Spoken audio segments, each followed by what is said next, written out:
Assalamualaikum warahmatullahi wabarakatuh.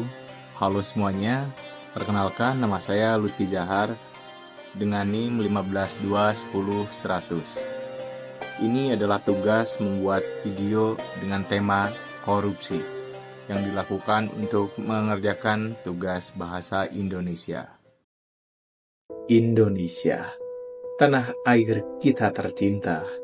Ya, seperti yang kita tahu, sebuah negeri di mana kita memiliki kepulauan dengan lebih dari 17.000 pulau dan juga penduduk lebih dari 285 juta jiwa.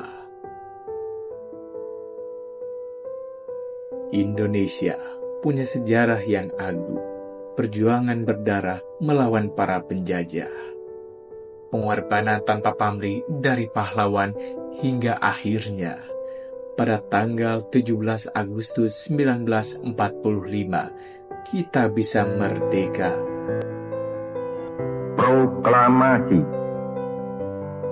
Kami, bangsa Indonesia, dengan ini menyatakan kemerdekaan Indonesia.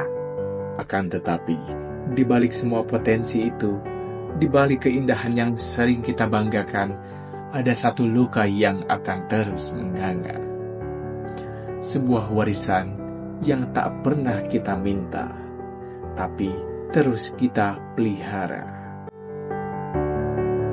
Di masa awal kemerdekaan, Indonesia mencoba sistem parlementer.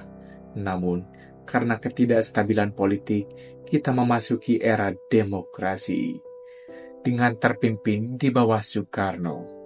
Saksikan kami daripada Republik Indonesia.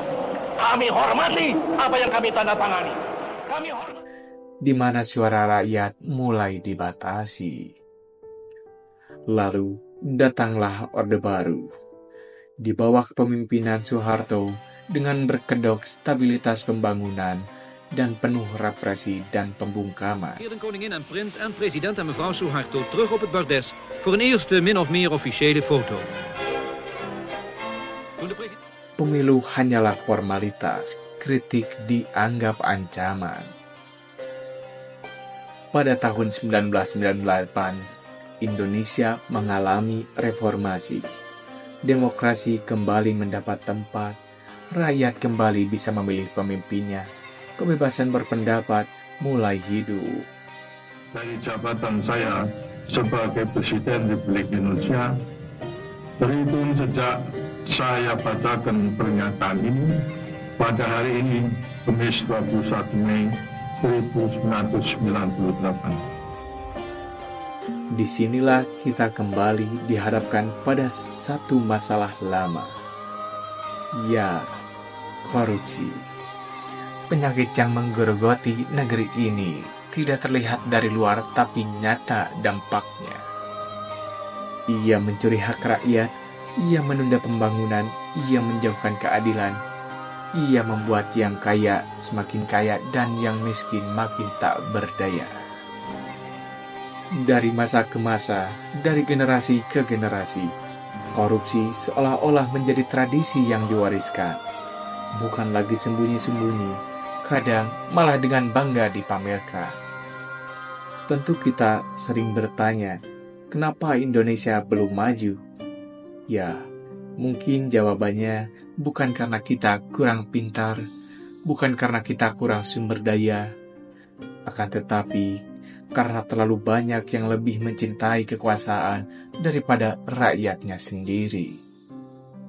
Menurut Aristoteles, seorang filsuf dari Yunani, bentuk pemerintahan yang rusak adalah ketika kekuasaan dijalankan demi kepentingan pribadi, bukan demi kebaikan bersama.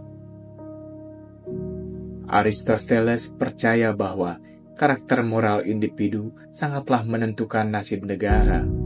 Jika pemimpin tidak memiliki virtu atau kebajikan seperti keadilan, keberanian, dan pengendalian diri, maka ia rentan menyalahgunakan kekuasaan. Lalu, apa masalahnya? Apakah kita harus menyerah? Apakah korupsi adalah takdir bangsa ini? Ya, Tentu saja tidak. Selama kita masih punya nurani, selama kita masih berani bersuara, dan selama masih ada yang peduli, perubahan itu mungkin terjadi.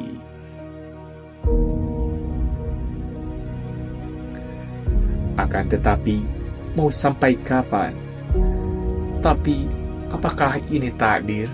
Apakah korupsi adalah darah yang mengalir di nadi bangsa ini? Tentu tidak. Ini bukanlah takdir, tetapi ini adalah sebuah pilihan. Pilihan untuk diam atau melawan.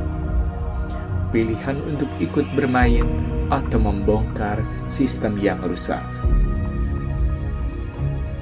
Korupsi mungkin saja menjadi warisan kelam bangsa Indonesia.